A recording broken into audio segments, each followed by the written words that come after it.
Hello and welcome to AI Poorly Explains Things because the owner of this channel is too poor to afford a proper recording setup. Today, we will be talking about the first story, If the Long-Running Sci-Fi Series Doctor Who Called an Unearthly Child.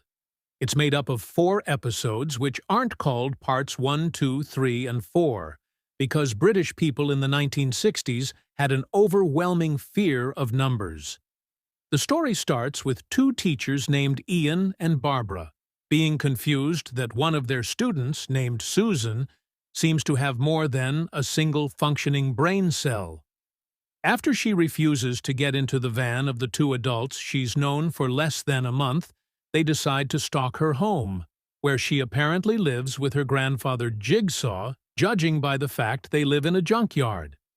They go in and find Susan's grandfather, named the Doctor.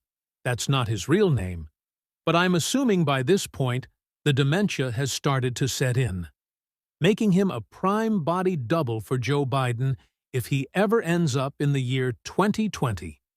He rightfully tells them to get out of his house, and they refuse, demanding to know where the teenage girl is so they can keep stalking her. After hearing her in a telephone box, they think the Doctor has kidnapped her, and they start fighting with him since only they are allowed to kidnap their teenage students. They bust into the box and find it seems to be bigger on the inside, because 1960s air pollution in Britain will make you see things like that. The Doctor walks in to explain this is his spaceship, which Susan calls the TARDIS, which I believe stands for Toddler Assassin Really Dislikes Inception Story. The Doctor decides to deliver justice by kidnapping the 2 adults who were stalking his granddaughter.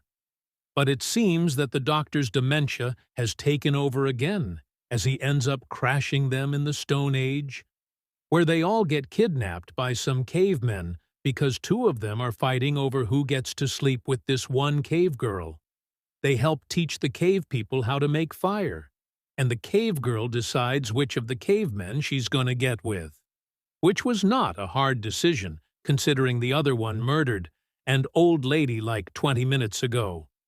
The Doctor, Susan, and their captives get back on the ship and go somewhere else, as we see a radiation detector going on high, signaling that they're either on an alien planet or in downtown Cleveland.